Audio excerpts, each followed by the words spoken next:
Hello everyone.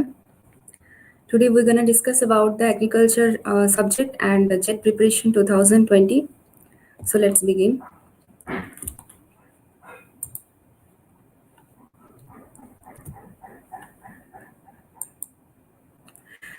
तो सबसे पहले आज हम बात करेंगे कुछ स्पेशल प्रैक्टिसेस के बारे में जो कि कुछ स्पेसिफिक क्रॉप्स के ऊपर किए जाते हैं।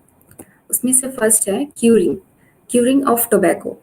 क्यूरिंग सिर्फ टोबैको में नहीं, टी में भी की जाती है। तो पहले हम देखेंगे कि टोबैको में क्यूरिंग कैसे की जाती है। It is necessary to cure tobacco after harvesting and before it can be consume. तो टोबैको को कंज्यूम करने से पहले या फिर मार्केट में सेलिंग करने से पहले टोबैको में क्यूरिंग की जाती है। Tobacco curing is also known as color curing because tobacco leaves are cured with the intention of changing their color and reducing their chlorophyll content.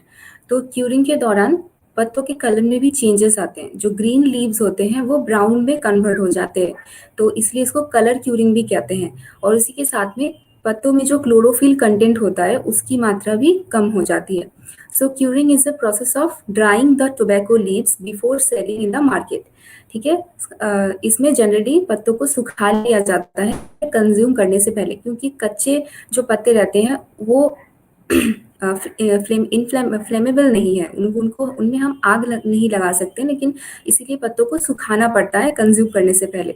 Various methods of curing जो कि है sun curing, air curing, flue curing, fire curing, fermentation etcetera, ये सारे curing के process हैं। Next है curing of tea. Curing of tea leaves is brought about by the activity of bacteria. तो इसको बैक्टीरिया की मदद से किया जाता है। It is essentially an oxidation dry fermentation process. ये एक ड्राई फर्मेंटेशन प्रोसेस है या फिर ऑक्सीडेशन प्रोसेस भी कह सकते हैं, during which water is driven of. पानी को पूरी तरह से पत्तों से निकाल लिया जाता है इस प्रोसेस में। The green colour is lost and the leaves assume tougher texture and undergo chemical changes. तो पत्तों की जो ग्रीन कलर होती है वो बिल्कुल ख़त्म हो जाती है और फिर टेक्सचर भी पत्तों का बदल जाता है और एक केमिकल चेंज भी आता है। तो जो हम मार्केट से हमें चाय पत्ती मिलती है वो क्यूरिंग की हुई टी रहती है। अगर टी को क्यूर नहीं किया जाएगा तो उससे हम चाय प्रोसेस या फिर चाय नहीं बना सकते। Next is striping of jute. Striping is the process of removing the fibers from the stalk after the completion of rating. तो रेटिंग करने के बाद जब हम फाइबर्स को अलग करते हैं स्टॉक से, यानी कि जो वुडन स्टॉक होता है या फिर जो लकड़ी का जो तना होता है उसमें से जब हम रेशो को, ठीक है, जूट के रेशो को जब अलग करते हैं तब उसको हम स्ट्राइपिंग कहते हैं। अब इसमें और एक वर्ड आया रेटिंग। तो अब रेटिंग क्या होता है कि rating is a process in which the tied bundles of jute stalks are taken to the tank by which fibers get loosened and separated from the woody stalk. तो rating एक process होता है जिससे कि बहुत आसानी से हम फाइबर्स को अलग कर सकते हैं तने से। तो इसमें क्या करते हैं कि हम जो तने होते हैं उनको टाइटली बांध देते हैं, बंडल्स में बांधते हैं और फिर उन बंडल्स को हम टैंक में डुबो देते हैं। इसमें लिखा हुआ है the bundles are steeped in water at least 60 centimetre to 100 centimetre depth, यानी कि 60 से लेके 100 सेंटीमीटर वाटर डेप्थ में हम उनको भिगो के रखते हैं। The rating process is completed in 8 to 30 days. इसको करने में 8 से 30 दिन का समय लगता है। Then the barks separate out easily from the stick और wood and the fibres are ready for extraction. तो इससे क्या होता है कि जो स्टिक्स में से रेसे होते हैं वो बहुत ढीले होने लगते हैं, उनको आसानी से हम फिर अलग कर सकते हैं। तो पहले रेटिंग करते हैं, उसके बाद हम स्ट्रिपिंग करते हैं। इस तरह से हमें फाइबर मिलता है जूट से। नेक्स्ट है nipping and topping of gram. तो चनों में किए जाते हैं नीपिंग और topping. Removal of the tips of the young branches of gram plant when it is 2 to 4 weeks old is known as nipping. ठीक है, तो निपिंग हम 2 से लेके 4 वीक यानी कि 2 से 4 हफ्तों तक की जो प्लांट्स है हमारी उनमें निपिंग करते हैं। It is done to stop the vertical growth and to promote the horizontal growth of the crop which encourages the productive growth. ठीक है। तो क्रॉप्स की प्रोडक्टिव ग्रोथ को बढ़ाने के लिए, यानी कि उनमें जल्दी से जल्दी फ्लावरिंग हो सके, जल्दी से जल्दी फ्रूटिंग हो सके, उसके लिए हम उनके वर्टिकल ग्रोथ को रोक देते हैं, यानी कि प्लांट्स जो नीचे से ऊपर की तरफ उनकी हाइट्स जो बढ़ती है, हाइट को हम रोकते हैं और उसका सरफेस एरिया बढ़ाते हैं, यानी कि हॉरिजॉन्टल ग्रोथ को बढ़ाते हैं। इससे क्या होता है कि प्रोडक्टिव ग्रोथ में तेजी आती है। ठीक है। नेक्स्ट है गीनिंग ऑफ कॉटन। गीनिंग कॉटन में की जाती है। जिस तरह से हम जूट में से रेशे को अलग करते हैं, उसी तरह कॉटन सीड से कॉटन को अलग करने की जो प्रोसेस होती है, उसी को हम गीनिंग कहते हैं। तो cotton ginning is that process of extraction of the cotton fibres from the cotton seeds. ठीक है। Perfect ginning operation would be achieved if the parting of fibres from seed was affected without the least injury to either seeds or to the fibre. तो ये बिल्कुल हमें ध्यान रखना चाहिए कि जब हम सीड में से कॉटन के रेशे को अलग करते हैं, तब हमारी सीड को या फिर फाइबर को कम से कम हानि पहुंचे या फिर कम से कम डैमेज हो। ठीक है। Again could be a machine that rapidly and simply splits the cotton fibers from the seeds। तो एक गीनिंग मशीन का भी हम यूज करते हैं इस पर्पज से, जो कि बहुत ही आसानी से और बहुत सिंपल तरीके से क्या करता है, फाइबर को सीड में से अलग कर देता है। Employment previously done by hand, उसके आगे की जो प्रोसेसिंग होती है वो हम हाथों से करते हैं। These seeds are either used once more to grow more cotton. तो एक सीड को हम 2 बार यूज करते हैं इस प्रोसेस में। एक ही सीड से एक बार जब हम फाइबर निकाल लेते हैं, उसके बाद हम दोबारा से उस सीड को यूज करते हैं। इसीलिए कम से कम इंजरी हो पार्टिंग के दौरान, ये ध्यान रखा जाता है। नेक्स्ट है रैपिंग ऑफ सुगर केन। ये प्रोसेस सुगर केन में की जाती है। This process is done to give a technical support to the canes. Canes हमें पता है कि बहुत लंबे होते हैं। शुगर केन के जो केन्स होते हैं या फिर जो स्टिक्स होते हैं, वो ऊपर की तरफ बहुत बढ़ने लगते हैं और फिर लंबे होते हैं और फिर उसके बाद नीचे की तरफ झुकने लगते हैं। तो ये ना हो, उनको एक टेक्निकल सपोर्ट दे सके, उसके लिए रैपिंग की जाती है। तो इसमें करते क्या है, the dried leaves are removed from the plants. पहले हम जो सूखे पत्ते होते हैं उनको हटा देते हैं। The green leaves on plants are wrapped together by taking all the canes of one bundle.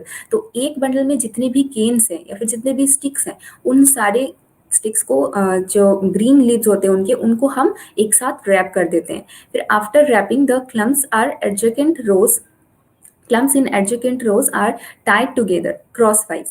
यानी कि रैपिंग एक बार हो जाए, उसके बाद जो adjacent rows है, क्रॉसवाइज उनको हम फिर से बांध देते हैं। When wrapping and tying is over in entire field, these field clumps are given further support of bamboo poles from outside of the field। उसके बाद जब एक बार रैपिंग और टाइंग प्रोसेस हो जाता है, उसके बाद हम क्या करते हैं कि फील्ड के 2 ऑपोजिट साइड से 2 बैम्बू पोल की मदद से पूरे एंटायर फील्ड को हम टेक्निकल सपोर्ट दे सकते हैं।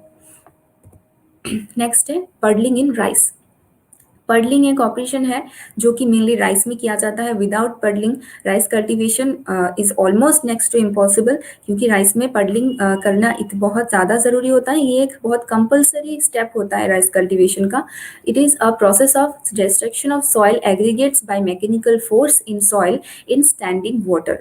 हमने देखा होगा कि जो हम धान की खेती करते हैं, उस वक्त खेतों पे पानी भर दिया जाता है और फिर स्टैंडिंग वाटर में खड़े होकर पैर चलाए जाते हैं। तो इससे क्या होता है कि जो मिट्टी के ढेले रहते हैं, जो टाइट ढेले बन जाते हैं या फिर जो क्लॉड्स रहते हैं, वो उनको तोड़ दिया जाता है। उनको तोड़कर पूरे खेतों में एक समान मात्रा की डेंसिटी कर दी जाती है, ताकि पानी बहुत अंदर तक, रूट जोन तक अच्छे से पहुंच सके। It is done to increase root penetration, nutrient availability and to reduce weed infestation.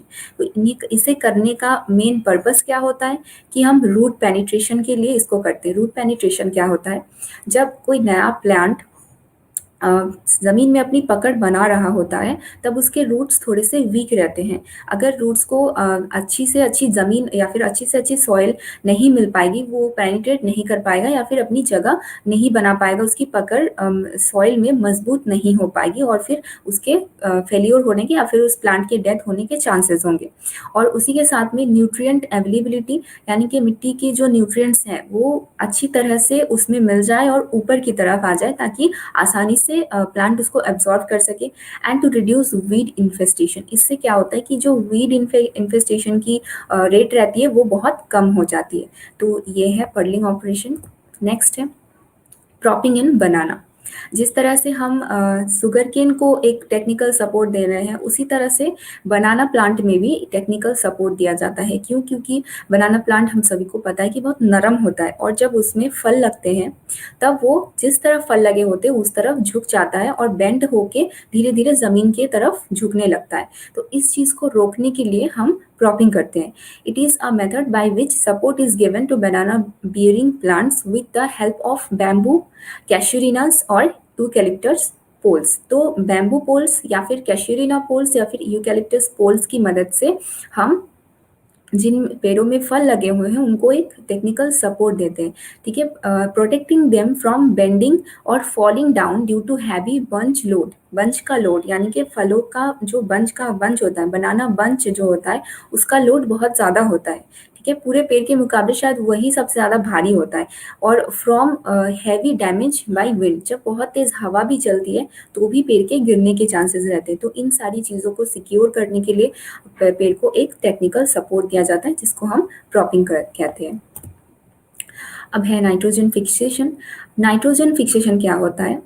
Nitrogen fixation is the process by which free nitrogen from the air is combined with other elements to form organic compounds that plants can use as nutrients. तो air में या फिर atmosphere में जो nitrogen होता है उसको directly air से एक ऑर्गेनिक कंपाउंड में तब्दील करने की जो प्रोसेस होती है, दूसरे एलिमेंट्स के साथ कंबाइन करके जब उसे हम ऑर्गेनिक कंपाउंड में चेंज कर देते हैं तब उसको हम नाइट्रोजन फिक्सेशन कहते हैं। लेकिन क्या है ये कि ये आर्टिफिशियल प्रोसेस नहीं है, ये एक नेचुरल प्रोसेस है। ठीक है, और इसको करता कौन है?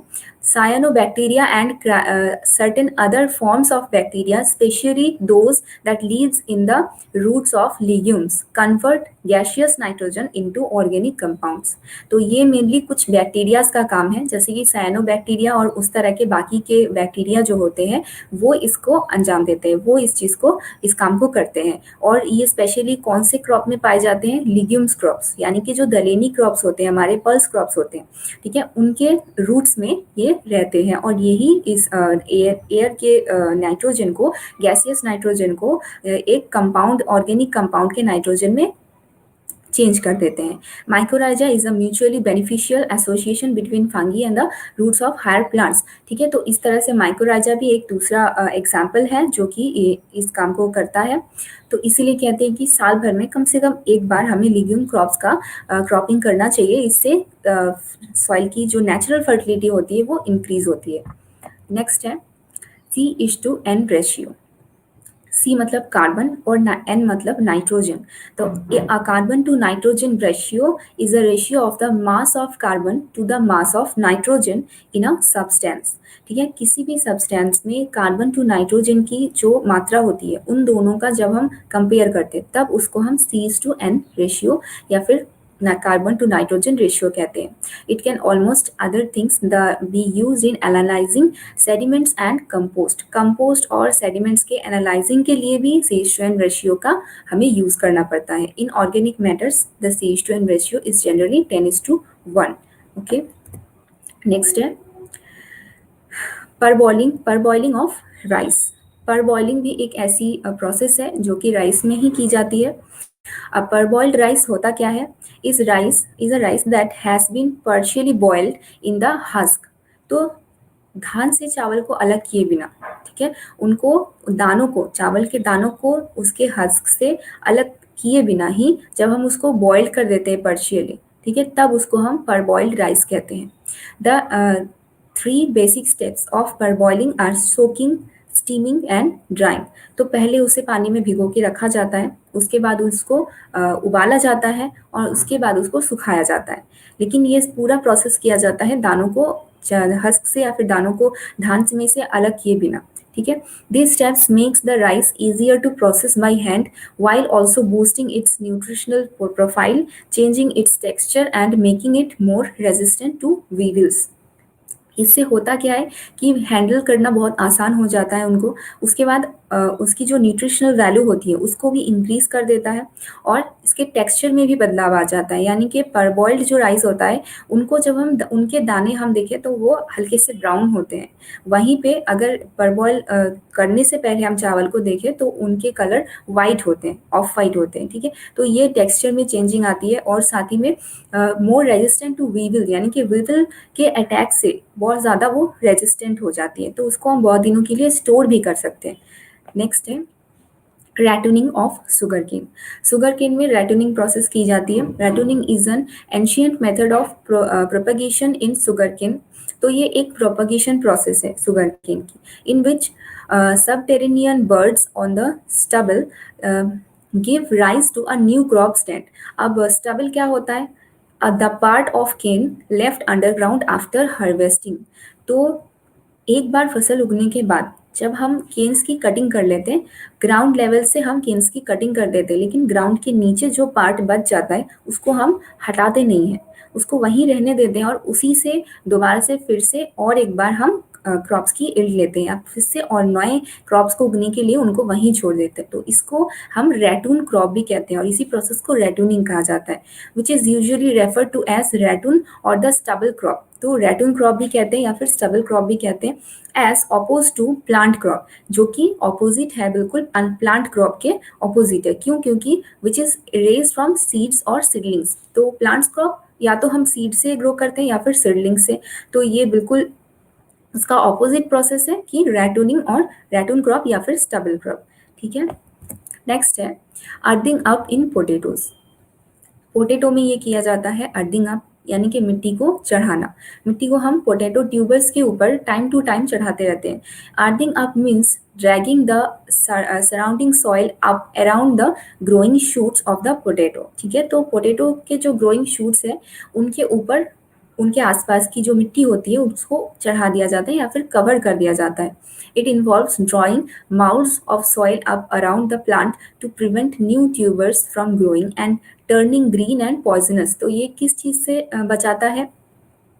ये दूसरे ट्यूबर होने से रोकता है, यानी कि एक अगर पोटैटो ट्यूबर निकल चुका है फिर उसी से दूसरा भी ट्यूबर ना निकले, उसके लिए मिट्टी को चढ़ाकर उसे कवर कर दिया जाता है। और साथ ही में जो कभी हम देखते हैं जैसे मार्केट से जो हम पोटैटोज खरीदते हैं उसमें कुछ कुछ जगह ग्रीन रहते हैं, तो ये इसलिए होता है कि जिस जगह पे मिट्टी से हम कवर नहीं करते हैं ट्यूबर को, वो जगह ग्रीन में कन्वर्ट हो जाती है और वो जगह पॉइजनस हो जाती है। तो और भी ज़्यादा इस चीज़ को भी रोकने के लिए अर्थिंग अप की जाती है।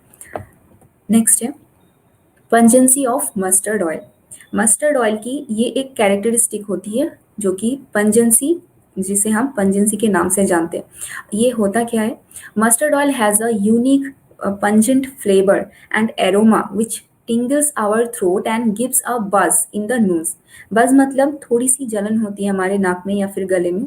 तो जब हम कच्चे सरसों का तेल जो होता है उसको जब हम स्मेल करते हैं तब ये हम चीज़ इसको नोटिस करते हैं। तो इसी को ये एक कैरेक्टरिस्टिक है और इसी को पंजेंसी ऑफ मस्टर्ड ऑयल कहते हैं। This is the essential characteristic of mustard oil and is something of an acquired taste and makes it pharmacologically a healthy oil.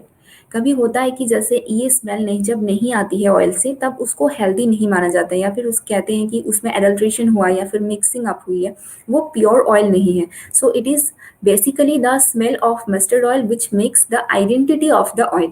Okay, तो इसी से हम मस्टर्ड ऑयल को पहचानते हैं, इसीलिए इसको आइडेंटिटी भी कहते हैं उस ऑयल की। तो पंजेंसी ऑफ मस्टर्ड ऑयल को इस तरह पूछा जा सकता है कि पंजेंसी कौन सी क्रॉप की कैरेक्टरिस्टिक है, या फिर मस्टर्ड ऑयल की इन फॉलोइंग पॉइंट्स में से कौन सी कैरेक्टरिस्टिक हम जाने जाते हैं मस्टर्ड ऑयल को, इसके लिए जाना जाता है। तो पंजेंसी। ठीक है, नेक्स्ट है सम इम्पॉर्टेंट फैक्ट्स के बारे में अब बात करते हैं, जैसे कि C/N ratio of organic matter is 10:1। अभी थोड़ी देर पहले हमने देखा था।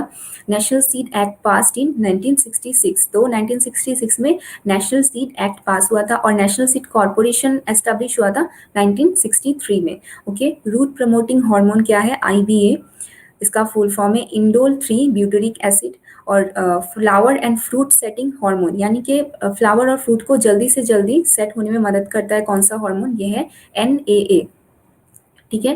मास अच्छा, NNA का भी फुल फॉर्म है नेप्थलीन एसिटिक एसिड। उसके बाद mass per unit volume is called bulk density.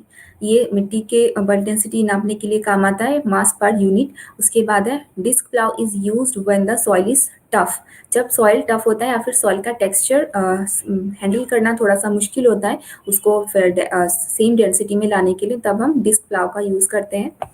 Next है first product of urea hydrolysis. Urea के हाइड्रोलाइसिस से जो फर्स्ट प्रोडक्ट मिलता है वो है एमोनियम कार्बामेट। ठीक है। NABARD was set up on the recommendation of Sivaraman committee. Sivaraman committee के रिकमेंडेशन से नावर्ट की स्थापना हुई थी। Free living nitrogen fixation organism is azotobacter. Azotobacter एक free living nitrogen fixation organism है जो कि एटमोस्फियरिक नाइट्रोजन को ऑर्गेनिक कंपाउंड्स में चेंज करता है। ठीक है। The fruit of mustard is known as siliqua. ठीक है, मस्टर्ड के फ्रूट को सिलिका के नाम से जाना जाता है। Supplement irrigation is known as life saving irrigation. ठीक है, सप्लीमेंट इरिगेशन उस कब करते हैं हम, जबकि क्रॉप फेलियर होने के बहुत चांसेस होते हैं, उस वक्त हम एक इमरजेंसी इरिगेशन करते हैं या फिर उसको सप्लीमेंट इरिगेशन कहते हैं, तो इसे हम लाइफ सेविंग इरिगेशन भी कहते हैं। Major agricultural import in India edible oils, यानी कि एडिबल ऑयल्स की बहुत ज़्यादा से ज़्यादा इंपोर्ट की जाती है इंडिया में। नेक्स्ट है dieback of shoots occur due to deficiency of copper. ठीक है, शूट की जो डाईबैक डिजीज होती है वो कॉपर की कमी से होती है। Grey spots on leaves occur due to deficiency of manganese. Manganese की कमी से ग्रे स्पॉट्स की डिजीज होती है। Indian soil are mainly deficient of nitrogen. तो जो मेजर न्यूट्रिएंट्स होते हैं यानी कि नाइट्रोजन, ऑक्सीजन, कार्बन, हाइड्रोजन, ये सब इन पोटेशियम, फास्फोरस, इनमें से सबसे ज़्यादा अगर डेफिशिएंट है इंडियन ऑयल तो वो है नाइट्रोजन, यानी कि नाइट्रोजन की मात्रा इंडियन सॉइल्स में सबसे कम होती है। Most destructive disease of sugarcane red rot of sugarcane. तो सबसे ज़्यादा भयंकर जो डिजीज होती है या फिर जो भयानक डिजीज होती है उसको रेड रॉट डिजीज कहते हैं सुगरकेन की। उसके बाद potato tubers are a modified form of stem. Potato tubers जो होते हैं वो स्टीम का ही मॉडिफाइड रूप होता है। उसके बाद sugarcane sowing in trench method to prevent lodging. Lodging को प्रिवेंट करने के लिए सुगरकेन में हम ट्रेंच मेथड से शोइंग करते हैं। Carbon dating technique is use to determine age of fossils. Fossils की एज क्या है या फिर वो फॉसिल्स कितने पुराने हैं उनको जानने के लिए हम कार्बन डेटिंग टेक्निक का यूज करते हैं। The irrigation method which is suitable for method saline soil is flooding. तो सलाइन सॉइल जो होती है यानी कि जिसमें नमक की मात्रा ज़्यादा होती है जिस सॉइल में, उसमें हम क्या करते हैं, फ्लडिंग मेथड का यूज करते हैं इरिगेशन करने के लिए। Apical bud dominance is caused by which hormone, auxin. ठीक है, ऑक्सिन से एपिकल बर्ड डोमिनेंस होता है। उसके बाद हाईएस्ट कंजम्पशन ऑफ के फर्टिलाइजर यानी कि पोटेशियम फर्टिलाइजर्स की हाईएस्ट कंजम्पशन कहाँ है, महाराष्ट्र में। Highest production of serial in the world is wheat, यानी कि पूरे वर्ल्ड में व्हीट की सबसे ज़्यादा प्रोडक्शन की जाती है सीरियल क्रॉप्स में से। State where seed law are adopted, Karnataka. Karnataka में सीड लॉज को अडॉप्ट किया गया है। Saltation is a process of wind erosion. ठीक है, सॉल्टेशन यानी कि मिट्टी में नमक की मात्रा ज़्यादा हो जाना वो एक विंड इरोजन का रिजल्ट है। उसके बाद irrigation deficiency is in of loamy soil, sorry, irrigation efficiency in loamy soil 70%। ठीक है, तो सबसे ज़्यादा इरिगेशन एफिशिएंसी कौन से सॉइल में होती है, लोमी सॉइल में, और वो होती है 70%। Showing pattern used in dry land is broadcasting. Broadcasting method से शीट सोइंग करते हैं ड्राई लैंड्स में। ठीक है, most efficient method of irrigation is drip irrigation.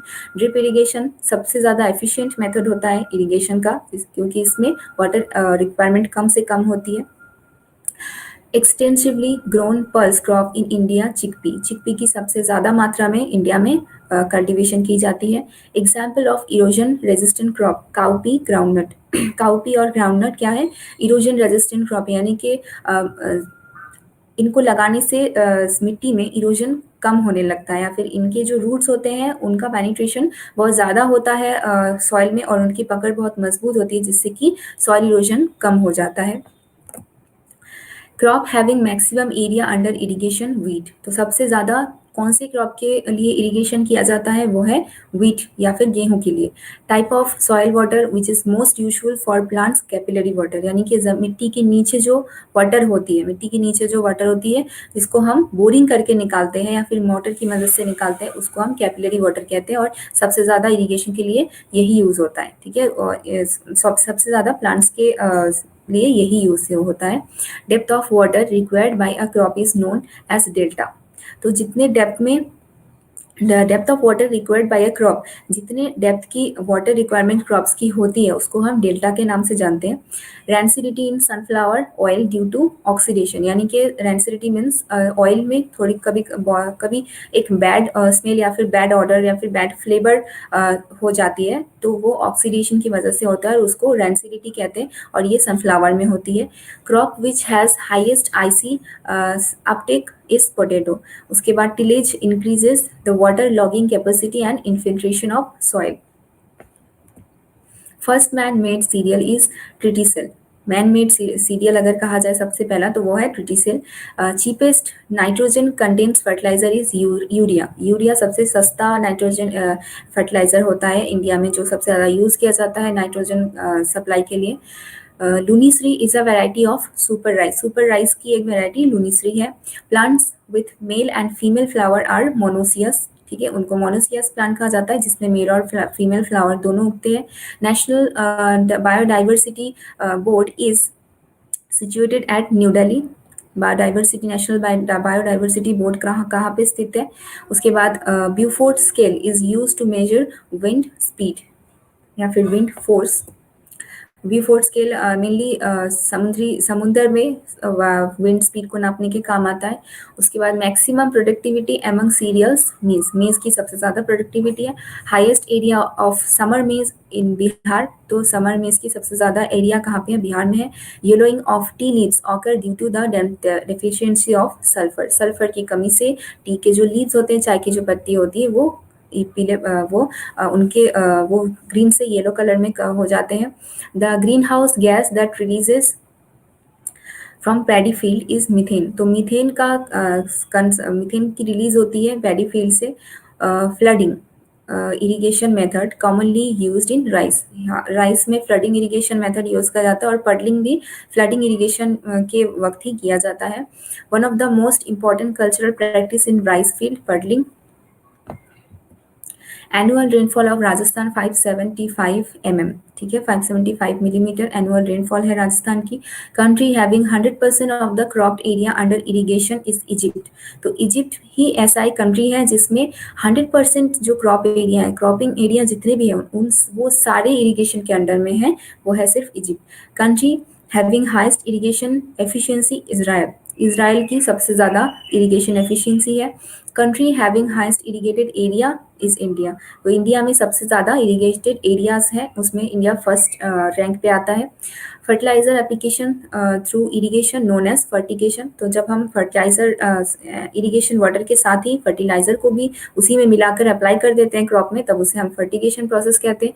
Post harvest losses from cereals accounts for 10%। Post harvest losses means जो harvesting के बाद उसकी जो प्रोसेसिंग होती है before selling in the market या फिर before the storage of grains, तो उसमें कितनी मात्रा की लॉस होने के चांसेस रहते हैं, 10% लॉसेस होते हैं उसमें। तो ये हमारे कुछ इंपॉर्टेंट पॉइंट्स थे जो हमने देखा, और कुछ स्पेशल ऑपरेशंस जो कि कुछ स्पेशल क्रॉप्स में किए जाते हैं। इसके पहले हमने थोड़ा शॉर्ट में डिस्कस किया था कि कौन कौन से स्पेशल ऑपरेशंस कौन से क्रॉप में होते हैं, तो उसके बारे में और भी उनसे अगर डीप क्वेश्चंस पूछा जाए, इसके लिए थोड़ा हमने आज डिटेल में उसको डिस्कस किया है। और बाकी कुछ ही इंपॉर्टेंट फैक्ट्स जिसके साथ हम यहीं पर हमारे सेशन को आज ख़त्म करते हैं। नेक्स्ट सेशन में हम और भी इंपॉर्टेंट ऐसे ही टॉपिक्स लाते रहेंगे। हमारे साथ बने रहिए। Thank you very much for watching.